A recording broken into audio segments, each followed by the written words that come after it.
Good morning to you and you, Mikel. Hope you're doing well after the weekend's victory in the Cup. Listen, with your team in such good form at the moment, how much are you looking forward to getting back into Premier League action this week?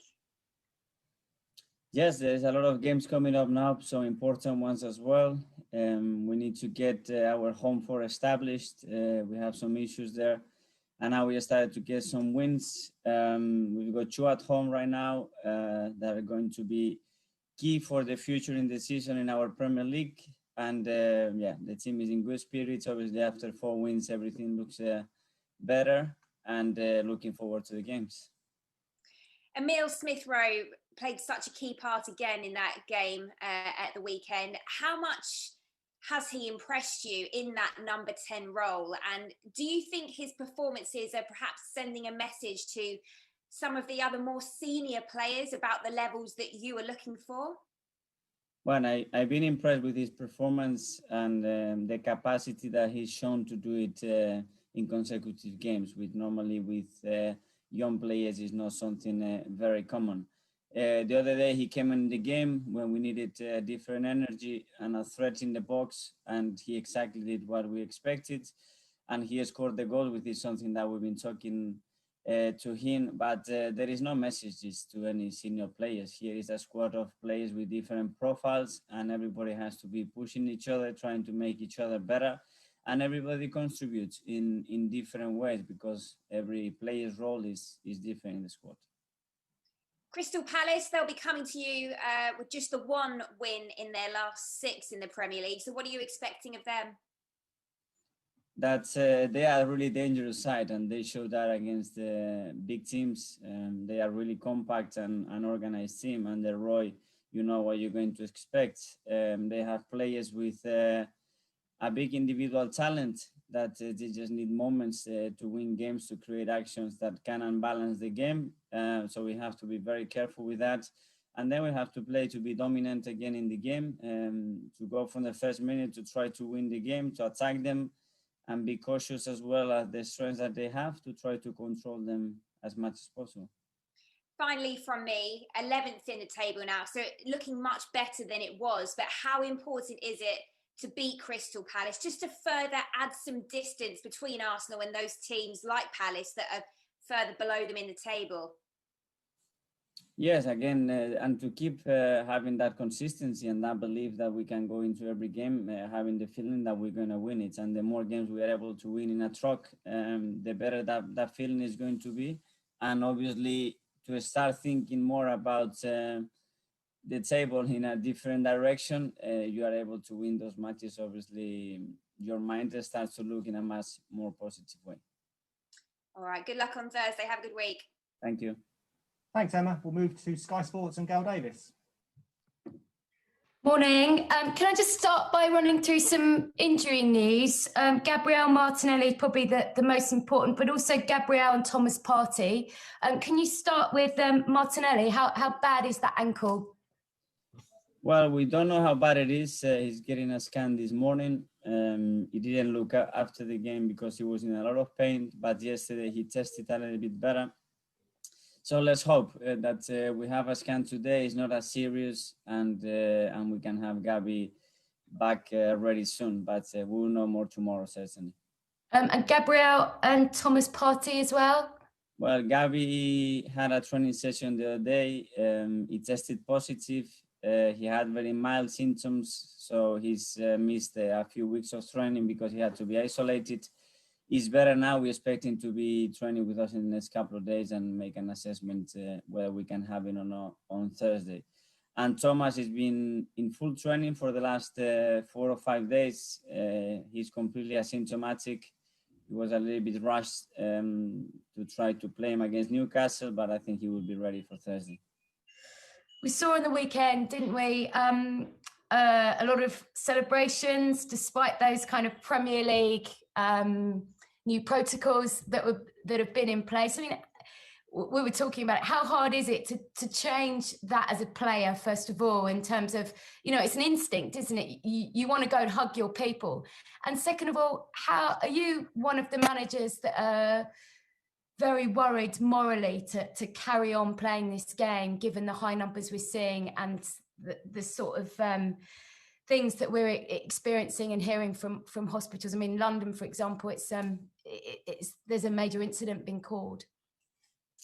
Well, with the first question, first of all, yeah, to control the emotions when you're going 200 miles an hour in a game full of things happening around you is very difficult to control. We're asking our players in corners, for example, to be man-marking people, to be pushing people around, and then we cannot fist bump anybody, you cannot say hello to anybody. It gets a little bit controversial and difficult to understand. Morally, with the situation that we have in the country, with the situation we have worldwide, to keep doing what we are doing, it's a little bit of a strange feeling. But we know as well what we can bring to the society if we are able to do it in a safe way. And there are a lot of positives to take. It's just that balance that when this start to get damaging and worrying and start to exploit people, and when we can do it when we are still safe and we can, as I said, add something to positive to this difficult context. And it wouldn't be a press conference if we didn't ask you about Ozil. Fenerbahce suggesting that he could be joining imminently. Ozil himself has tweeted that we'll know more about his future on a Q&A this evening or at some point this afternoon. What's your understanding of the latest situation, Mikel? My understanding is nothing has changed from the last press conference. That Edu and the club are having some conversations about the near future and the long-term future. And when we know something, we will announce it. Will you be tuning in to his live Q&A then on Twitter to learn a bit more then this afternoon? I'm sorry, but I don't have Twitter. I don't follow Twitter. Have you any idea what might be said in that? No. It's only in the past. It's something that he tried to do to engage with his fans and keep everybody informed. So I'm not surprised. And just finally for me, Eddie Nketiah is another name that's been linked with a move away. Do you expect him to move on in January? No. Thank you. Thank you. Thanks, Gail. We'll now move to BBC and George Cummings. Thanks, Dan. Mikel, I know you was talking about playing on. I think football's a big relief for people at the moment in lockdown, isn't it? That's why it sort of needs to carry on in a way. But as you say, it's safe because, you know, there's not much else to do with everyone stuck in their houses. No, but that's why all the protocols and guidance and everything that we are told to try to keep the industry going is really helpful. I think so far, till the last week or so, we did brilliantly, and we were able to control that. If that's the case, and the government and the people are happy to do that again because they believe that is something positive and something to look at and keep people entertained, it's great if we can have in that sense. And if not, it will be them the ones making that decision that is no sense keeping this going. Martinelli, I think he's had 3 injuries. I mean, a couple in recent weeks. Is he unfortunately going to be an injury-prone player, or is this just a bit of bad luck with what he's going through this 12 months? Well, he had a really bad luck. The 3 injuries that you're talking, they are all really different. One, it was a contact. The other one, that is something it can happen to anyone, but you have to be really unlucky. Hopefully, we're going to scan him today. Hopefully, it's not that bad and we can have Gabi back. But yeah, I was gutted for him because he was in pain and he was gutted. Has Rob Holding signed a new contract at the club? It's something that we will announce as quick as we can, but looks like it. And I just wondered, it's a light-hearted one, really. Have you heard Emil Smith-Rowe's new nickname, what the Arsenal fans are calling him? They're calling him the Croydon De Bruyne. I just wondered, what was your thoughts on that? Call it Emil. Let's keep it simple. It's just the start. As a lot to do. Thank you very much. Good luck. Thank you. Thanks, George. We'll move to Talk Sport and Ian Abrahams. Hi, Mikel. How are you? Hello. Thank you. I just want to ask you one thing about Mesut Ozil, because it does look like he's leaving. How well do you think, personally, he's handled the last 6 to 9 months? Because from afar, it doesn't look like he's necessarily handled it in the best way. Discuss. So as you can imagine, I cannot go name by name. All right, good luck against Crystal Palace, Mikel. Thank you. Thanks, Ian. Now to the Press Association and Mark Membrans. Morning, Mikel. Hello. You said last week you'd hoped to have news on Mesut Ozil's future in the coming days. Just for your own sanity now, you must be keen for the situation to come to an end. No, it's that we can resolve the situation one way or the other. You know, it's always good to know what we're going to do, what is going to happen.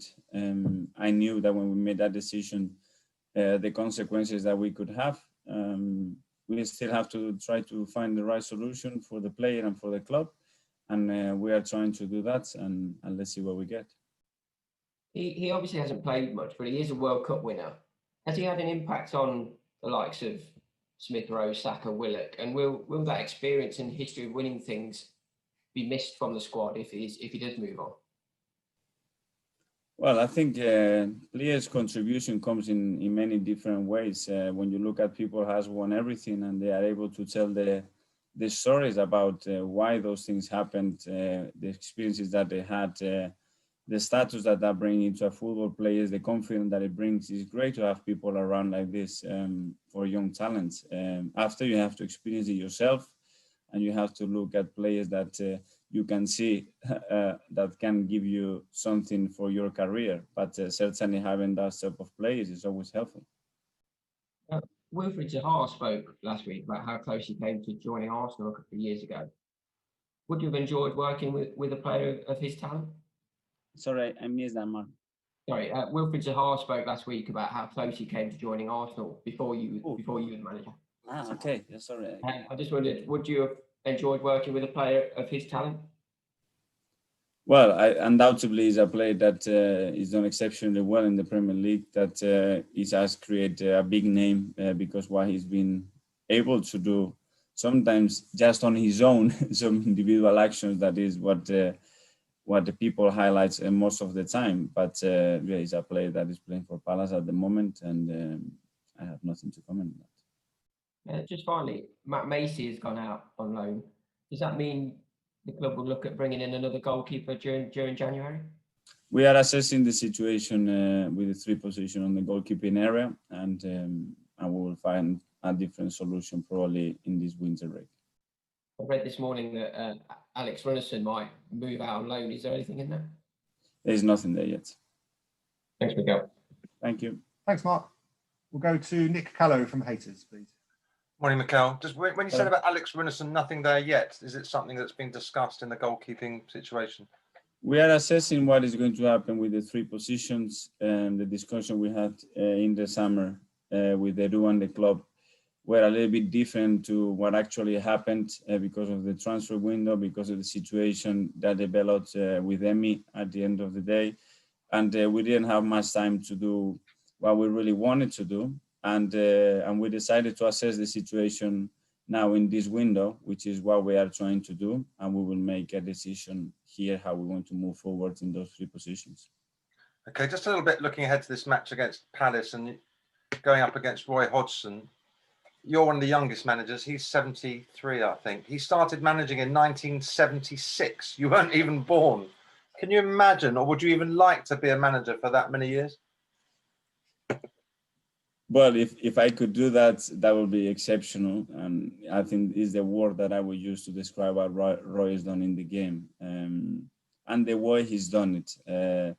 I think his charisma, his personality, and the way he approaches people, how he is as a person, and then what he has achieved as a coach, I think it's just exceptional. And in these days, I've been doing that for a short period, but to do it, to imagine to do it for that long, it's an incredible achievement. So my hat's off, because you should have something really special and really special people around you as well, I believe. Do you think it will be harder for modern managers like yourself to have such long careers because of the pressures, demands, and the regularity of games and press conferences? probably we will see. We will see what happens. I heard a lot of coaches when they started, I only going to do that for 5-6 years maximum. It's been 15, 20 years and they are still there. So it's a difficult drug to take out of your system, I think. And once you are on it, you want to carry on doing it. So you're finding already it's a very addictive job, are you? It is, yes. Yes. Okay, cheers. Thanks for your time, Mikel. Thank you. Thanks, Nick. We'll now move on to embargo of 10:30 on Wednesday. Sam Dean.